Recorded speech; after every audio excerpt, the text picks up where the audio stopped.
Alrighty, we are back with Outlier by Lisa Beeson. Chapter 20.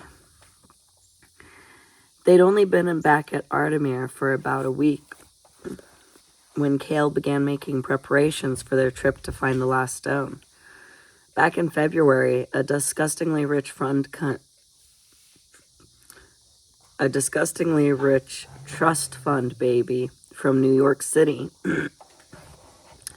Royce Kavanaugh, had let his gorgeous social media obsessed girlfriend wear an elaborate gold and ruby necklace.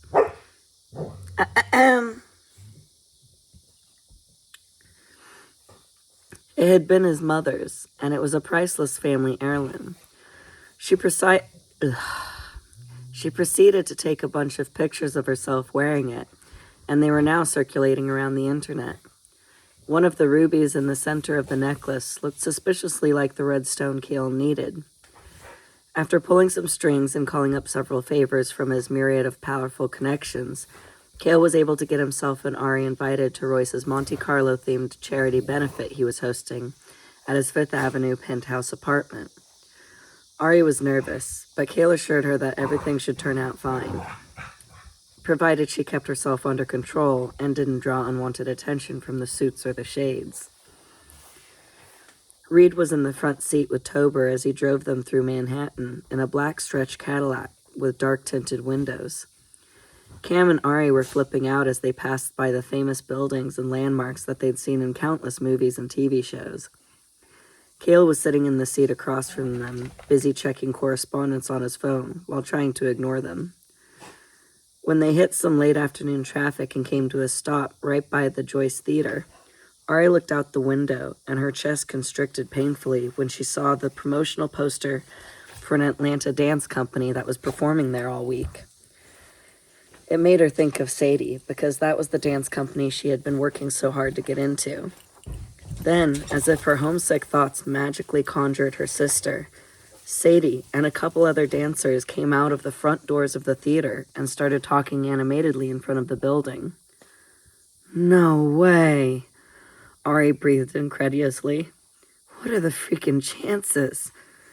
There she was, right there, her beautiful big sister who she loved so much and has thought she'd never see again. She was no more than 20 feet away. Ari put her hand longingly against the car window, wanting to cross the distance that separated them so badly. It would be so easy. Just open up the door and take these couple steps. Then, as if she had just sensed something, Sadie stopped talking and glanced toward the Cadillac. Ari gasped and quickly scooted away from the window, knocking into Cam. Oof!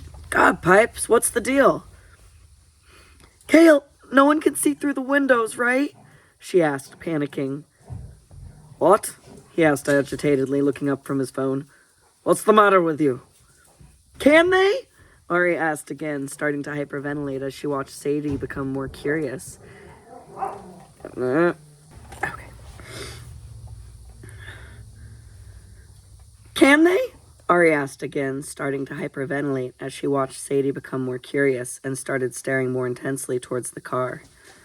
No one can see in. Why? Cam looked out the window, finally seeing what she...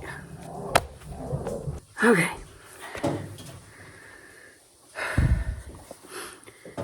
Cam looked out the window, finally seeing what she was freaking out about.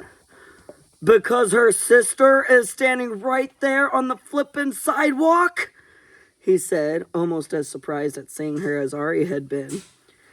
But before Sadie could start to come closer, traffic started moving again, and one of Sadie's friends got her attention and brought her back into the conversation.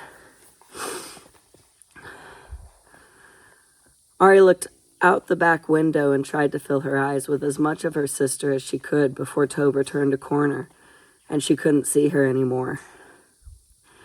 It took everything she had not to jump out the door and run back to Sadie and never let her go. Instead, she turned back around and sank into the seat, took the blue stone pendant out from underneath her shirt and started to rub it between her fingers. She unblinkingly stared ahead and tried to regulate her breathing. My sister was right there, She'd been right there. Ari couldn't let herself feel this. If she did, she'd be lost, and her overwhelming emotions would affect everyone within a 2-block radius. So she had to stay in control. So she continued to focus on breathing slowly in and out and the warmth of the smooth stone between her fingers. She felt Reed and Kale's stares and heard Cam ask if she was okay. When she didn't respond, he tried to pull her into a hug, but she pushed him away. "I can't," she said, shaking her head, knowing if she gave in to Cam's comfort, she'd fall apart into a million little pieces. "Leave her be," Kale instructed him, and Cam bristled beside her at the reprimand. She could feel Cam's worry for her, his need to help her. She knew it had hurt him when she pushed him away. All he wanted to do was to comfort her. But he couldn't. She had to stay in control. He took a hold of Ari's hand that was laying there on the seat and gently squeezed it, letting her know he was there for her. She was about to reject his attempt to comfort her again, but then she realized he was sharing his energy like he had before, fortifying her, helping her get through the anguish. She needed something to distract her from thinking about Sadie.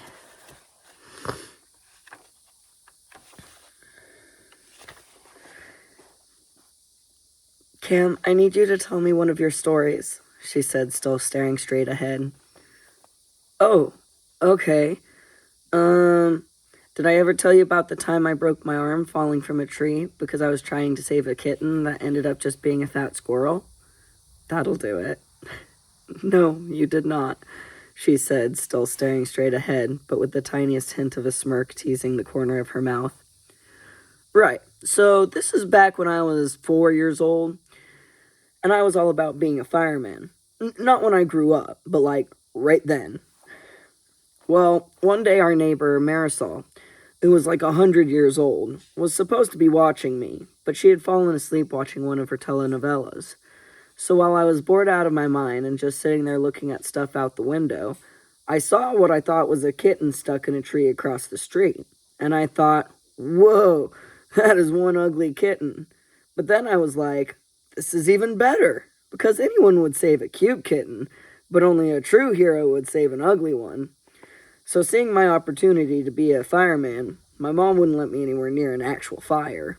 I put on my red plastic fireman hat, and as silently as I could, I tiptoed past the snoring Marisol and quietly opened her apartment door. But before I left, I whispered, "I'll be right back, Miss Marisol.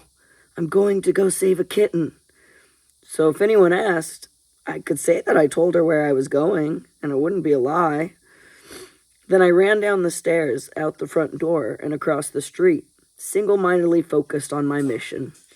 It's a wonder I didn't get run over. But I made it. And I started climbing up the tree, using Mr. Johnson's car parked underneath as a boost.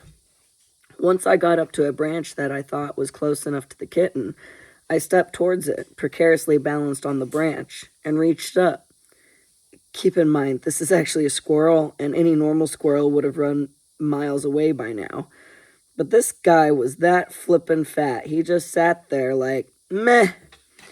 And just as I was about to touch him, Marisol threw open her apartment window and screamed, "Milo!"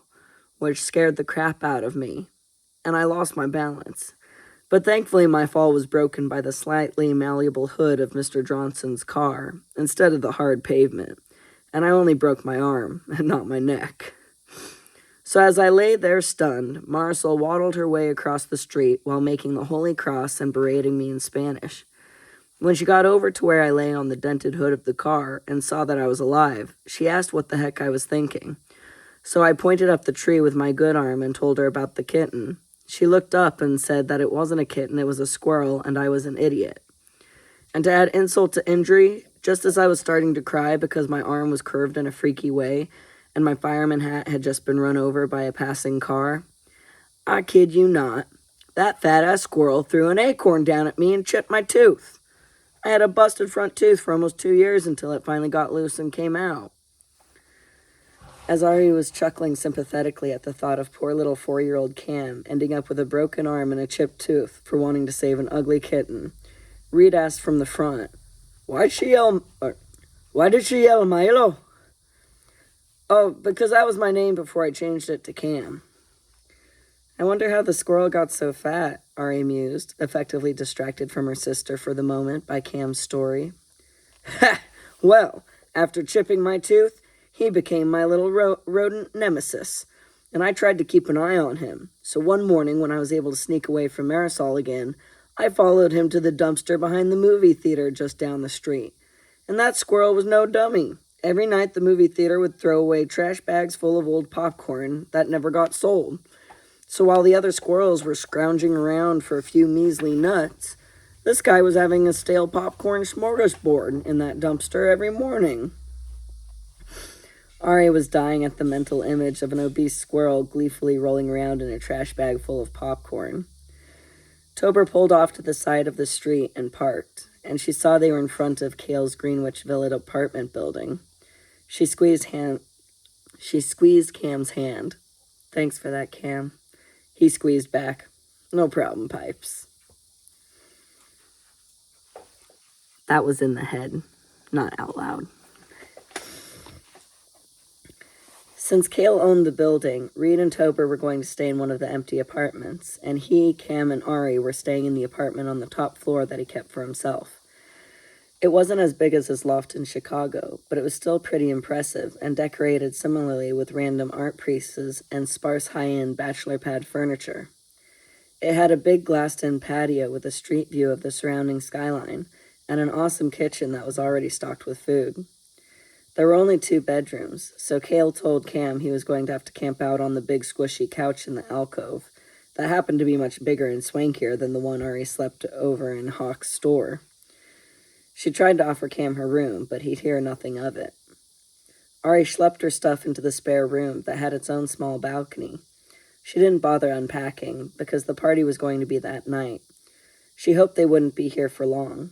Walking out onto the balcony, leaning against the rail and soaking in the late afternoon sun, she looked down at the world below and saw a cute bookstore coffee shop called the Read and Feed on the corner of the street.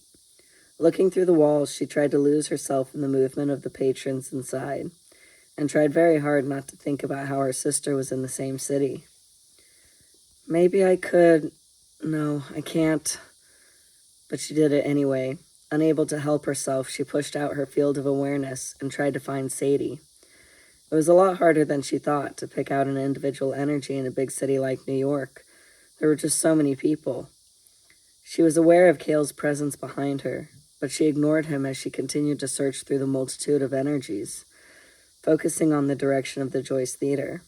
Sweat was beginning to bead her forehead as she pushed herself harder and harder, determined to find her sister. Then she had it. She found Sadie. She was so far away that it felt like only a pinprick, but her energy was so familiar she'd know it anywhere. Latching on, she felt that Sadie was happy, which helped bring her some solace. She made sure not to send any images or words, but Ari channeled her feelings of love and pride to her sister. Sadie had worked so hard, and her dreams were finally coming true. Ari had to break the connection because the pull to go to her was becoming too tempting. She couldn't help imagining sifting over to her and maybe watching one of her performances from the shadows backstage. "You can't go see her," Cale's voice rumbled behind her, as if he was reading her mind.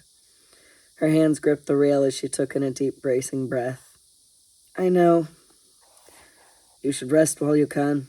It's going to be a long night." "I couldn't sleep right now even if I wanted to," she said, wiping the sweat from her brow while keeping her back to him. Then an errant tear escaped from the corner of her eye. "Dang it," she mumbled fiercely as she quickly tried to wipe it away. "I have to stay in control. I can't..." Then she felt Cale's hands on her shoulders, turning her around, and his arms enfolding her in an embrace. She leaned into him and rested her head on his shoulder, breathing out the emotional knot in her chest. She wasn't falling apart because his quiet, immutable strength was somehow holding her together. His steadfast presence was her anchor. Cale was family. They stood like that until They stood like that until Cale finally broke the silence. I can't imagine," he trailed off, not wanting to expose his own personal grief, but letting her know he wasn't callous to her pain. "But you have to stay in control. We can't have another talisman incident." "I know," she breathed resolutely. "You did well keeping it together in the car. It was smart of you to get Cam talking." "I have my moments." She felt his chest bounce with a huff of laughter. Then he drew back while holding her at arm's length. "I have some things I need to take care of. Will you be okay?" She quickly tracked Cam's energy and found he was already fast asleep on the couch. "I need to do something to keep my mind busy. Would it be okay if I went to that bookstore down there on the corner? It's just right there, and I'll take either Reed or Tober with me." Cale looked down at the store warily and rubbed his chin, mulling it over. "All right, but not for too long." "That's fine," she agreed eagerly, then thanked him as she accepted the pocket money he handed her. She grabbed a banana from the fruit bowl on the counter to replenish some of the energy she lost while trying to find Sadie, and quickly inhaled it while she walked towards the front door, out to the stairwell that led to the lower floor where Reed and Tober were staying. She could have used the elevator, but she didn't feel like waiting for it. Cale must have texted Reed, because he was already coming out the door of the apartment by the time she got down there. "Thanks for coming, Reed," she said, smiling up at the big man. "I could do with a bit of coffee." He smiled back down at her and put a friendly arm around her shoulders, leading her over to the elevator. "But I have to ask, what's with the knit cap? It's practically summer." Ari's hand self-consciously went up to the soft knit beanie crowning her head as the doors slid open and they walked in. "I like it. Gemma made it for me." Reed just smirked as he pushed the ground floor button, and he shook his head as if to say, "Whatever floats your boat." She glanced at her reflection in the mirrored panel inside the elevator. She guessed the hat did look sort of strange with the t-shirt and shorts she was wearing, but she didn't care. She was never big on fashion. Her trinkets made her feel loved, and she needed that security. After making their way across the street, they walked into the trendy bookstore that was playing indie folk music and smelled like high-priced coffee concoctions and baked goods. Reed walked towards the cafe section and asked, "Do you want anything, lass?" She glanced up at the menu above the counter. Nothing much. Just an iced tea with honey and lemon, cheese Danish, and one of those large chocolate chip cookies, please." He nodded, and she continued on towards the books. She went straight towards the classic novel section in the back, in the mood for something adventurous but familiar. After browsing through the store's selection, she ended up trying to decide between The Count of Monte Cristo and Alice in Wonderland. She had read both what seemed like a million times, but they were a couple of her favorites. As Ari stood there looking back and forth between the two books, a kid that looked around her age, but much shorter, walked over and started browsing nearby. He glanced over at the books in her hands and smirked. The Alien Nation... The Alien Nation and Moral Decay of Vigilante Justice, or the tragic and inevitable loss of childhood innocence. Decisions. Ari's eyes snapped incredulously over to this kid's pretty boy face. Wow, that's a really cynical way of looking at it. Who asked you, buddy? But instead of engaging in his abrasive attempt at banter, she decided to get both books and just walk away. As she turned to make her way back to Reed, the kid seemed to panic. "Ari, wait!" He went to grab for her arm, but then thought better of it and awkwardly brought his hand back down to his side. The stranger's use of her name made her freeze in place, and her head whipped back to stare at him in shock. He wasn't a suit, a shade, or even a progeny. Her scalp wasn't tingling, which usually was a sign she wasn't in danger, and his intentions weren't menacing. Though she was confused, she was still trying to give him the benefit of the doubt. "Damn it, I told them it shouldn't be me who talked to you," he mumbled mostly to himself as he rubbed his eyes with the heels of his palms. Then he dropped his hands down to his sides and looked at Ari apologetically. "I'm sorry, I'm horrible at starting conversations, and to be perfectly honest, you intimidate the hell out of me." "What? How do you know my name? Who are you?" My name's Alvaro, and I don't mean you any harm, he said with his hands up and his hazel eyes full of sincerity. It's just, Mr. Reinhold's been expecting you for a while now, and... You have got to be kidding me, she interrupted, furious that Reinhold was still sending people after her. Look, I don't know what your connection to Reinhold is, but like I told Pyro Joe back in Chicago, thanks, but no thanks. Then she noticed out of the corner of her eye the bald, white-bearded old man with the bright, radiant energy pretending to be browsing the health section. He was obviously a progeny, and he was very interested in their interaction. So you all can just leave me alone, she said slightly louder, but only enough for the old man to hear. Even though she was still a bit depleted from searching for Sadie, Ari was confident she could take them both down quietly, if it came to that. The old man shouldn't be a problem, and he was taller and stronger, and she was taller and stronger than the kid, so she knew she could break him like a twig if he tried anything. The physics were already mapped out in front of her. It was just the security cameras she had to worry about. Alvaro looked at her like she was talking nonsense. Pyro Joe? What are you talking about? You know, the guy with greasy hair, shifty eyes, trench coat, has a tendency to throw fireballs at people. His eyes widened in recognition, then narrowed in confusion. Zachary? Whatever his name is, all I know is that guy tried to kill someone very important to me. And maybe it's just me, but that doesn't seem like the best choice of recruiting tactics. She noticed the old man was openly watching them now, and then another younger man, who was also a bright progeny, came to stand beside him. Oh, crap. Time to go. She turned to walk away, but Alvaro actually grabbed onto her arm this time, trying to keep her there. She gave him the most withering death stare she could manage. If you don't want this to get real ugly real quick, she warned in a low voice, you should remove your hand right now.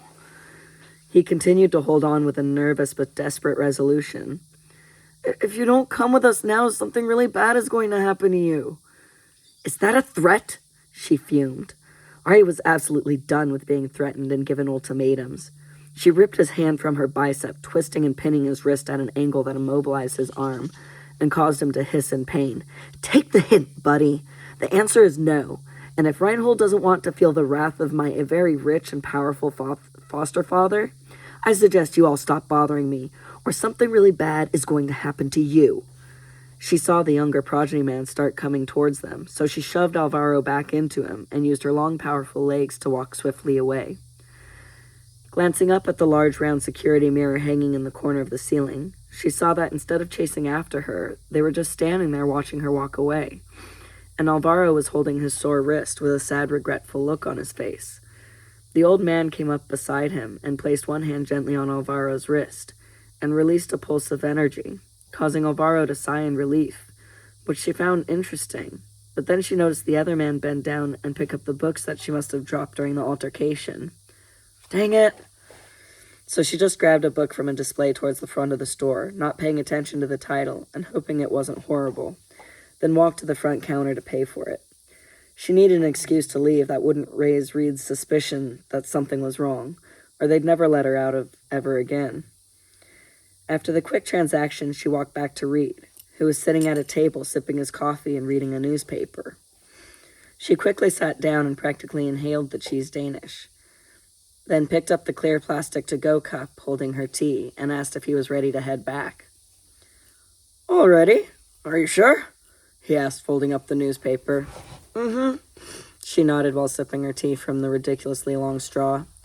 I just can't wait to go read, she said, holding up the plastic bag and wanting to get out of there before anyone else came out of the woodwork to accost her.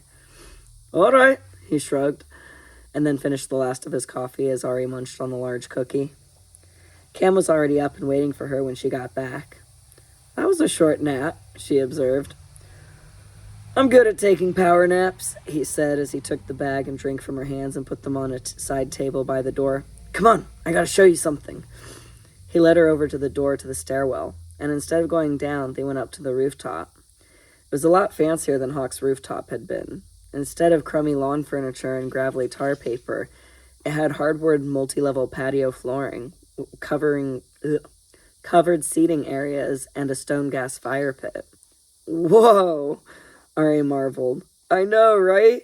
But come look at this, he said, leading her over to the right side of the roof to the waist-high guardrail. Then he brought her in front of him and pointed over her shoulder into the distance. Focus right there, between those two buildings. She looked where he was pointing and focused in her vision, and was surprised to see the top of the Empire State Building. Ha! Oh, wow, cool. She focused back out. I bet he doesn't even realize this building has that kind of view, Cam said with a smirk. The top of the guardrail was about 7 inches wide, so she climbed up and sat down, letting her legs dangle over the edge as she looked out at the city below. She could see into the top of Cale's glassed-in patio and saw him blah, blah. That was gonna dry.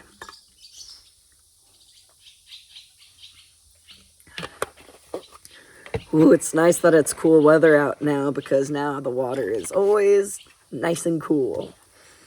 At least until the freeze comes, and then we're really in trouble. Oh, man.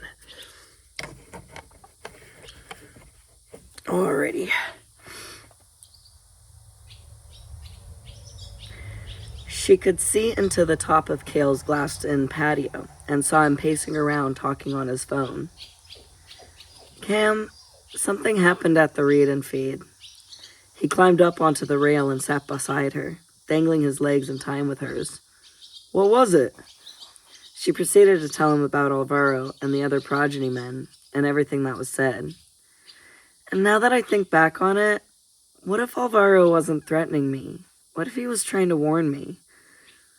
Those people are straight up crazy. I wouldn't take anything they say too seriously. Besides, I won't let anything bad happen to my pipes, he said with a confident grin. And like you said, if they try to bother you again, Cale, Reed, and Tober will turn them inside out. His confidence made her feel a bit better. She looked back down through the top of the patio, and Cale was gone. And it made her think, this is the last stone, Cam. If we get it tonight, Cale will have a full set, and he'll be hightailing it off Earth as soon as he can. What are we going to do when he's gone? After everything they'd been through, she didn't want Cale to leave them behind. She could feel that she was supposed to be with him. It felt right. Maybe the Anunnaki had forgotten about her. Maybe. Way ahead of you, Pipes. Get this. We're going to be mild-mannered, incognito, super awesome bicycle messengers by day, and badass shade slayers by night, ridding the world of their evil villainy. He spread out his arms like he saw it all in front of him. We'll be legends. Ari chuckled and shook her head. Sounds like you got it all figured out. Oh, I do. And if that doesn't work out, then I got a bunch of other plans in my back pocket. We'll be fine. I hope you're right.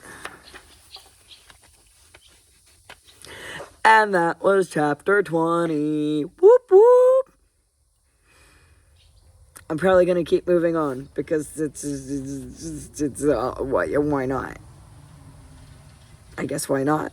I'm just going to keep going. But in the next video, obviously, because this one's been 28 minutes. Woohoo! Thank you for joining. You know, if you join sometime, thank you for it. And peace out.